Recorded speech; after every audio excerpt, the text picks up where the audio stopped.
Assalamualaikum warahmatullahi wabarakatuh. Selamat datang kembali. Nah, dalam ulasan kita kali ini, kita akan ngebahas sesuatu yang dekat banget sama kita semua, yaitu fikih muamalah, khususnya tentang al-bai atau jual beli. Ini kan kegiatan kita sehari-hari ya, jadi penting banget buat paham prinsip di baliknya. Coba deh, bayangin. Bahkan pas kita beli kopi di pagi hari, ternyata ada loh prinsip-prinsip etika yang mengaturnya. Pernah kepikiran nggak sebenarnya apa aja sih aturan mainnya dalam Islam? Oke, yuk kita bedah bareng-bareng. Nah, sebelum kita ngomongin detail jual belinya, penting buat kita tahu dulu nih, ini tuh bagian dari apa sih? Kita lihat dulu gambaran besarnya ya. Jadi, fikih muamalah itu ibaratnya kayak buku panduan kita. Isinya adalah seperangkat aturan yang memastikan semua urusan ekonomi kita, mau itu kecil atau besar, berjalan adil dan transparan. Tujuannya, biar masyarakat kita harmonis dan gak ada yang merasa dieksploitasi. Dan di dalam fikih muamalah itulah ada al-bai. Nah, yang menarik di sini adalah penekanannya pada dua hal.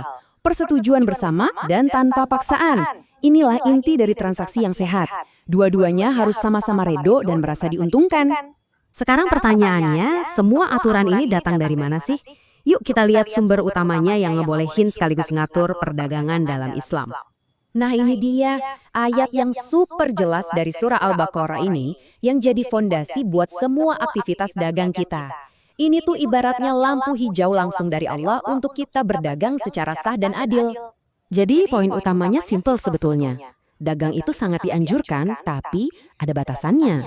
Islam ngasih garis yang tegas banget antara mana keuntungan yang wajar dan mana praktik yang merugikan orang lain. Oke, kita udah tahu dasarnya. Terus gimana caranya biar transaksi kita itu benar dan sah? Mari kita bedah satu persatu komponen-komponennya. Jadi, ada 4 pilar utama dalam jual beli. Harus ada penjual dan pembeli, harus ada barang atau jasa yang jelas, dan yang terakhir, harus ada ijab qabul atau kesepakatan serah terima. Anggap aja ini kayak 4 yang penyangga rumah. Kalau satu aja nggak ada, transaksinya bisa goyah alias nggak sah. Dan ini ibaratnya checklistnya nih. Kita harus pastiin penjual dan pembelinya sama-sama sadar dan gak dipaksa. Terus barangnya juga harus halal dan ada gunanya. Nah, yang gak kalah penting spesifikasinya harus jelas banget biar gak ada ketidakpastian atau gorar. Semua ini wajib dipenuhi biar transaksinya adil buat semua pihak. Nah, setelah paham cara yang benar, kita juga harus tahu apa aja yang harus dihindari. Yuk kita lihat praktek-praktek apa aja sih yang dilarang keras. Kuncinya cuma satu sebetulnya. Kejujuran. Islam itu melarang keras segala bentuk kecurangan, ya seperti yang bisa kita lihat. Ini termasuk jual barang haram, ngurangin timbangan, atau sengaja nutup-nutupin cacat produk. Semua ini jelas merusak kepercayaan dan dilarang. Dan coba deh lihat betapa tingginya penghargaan buat pedagang yang jujur. Hadis ini menempatkan mereka di posisi yang sangat mulia. Ini menunjukkan kalau integritas dalam bisnis itu penting banget, bukan cuma buat untung di dunia, tapi juga buat di akhirat. Jadi, setelah semua aturan dan larangan ini, sebenarnya tujuan akhirnya apa sih? Apa cuma soal untung rugi aja?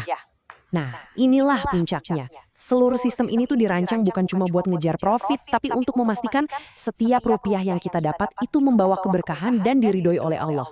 Jadi, lain kali Anda melakukan jual beli, coba deh renungkan ini.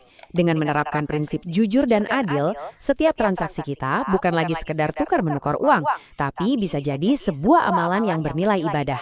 Terima kasih banyak. Wassalamualaikum warahmatullahi wabarakatuh.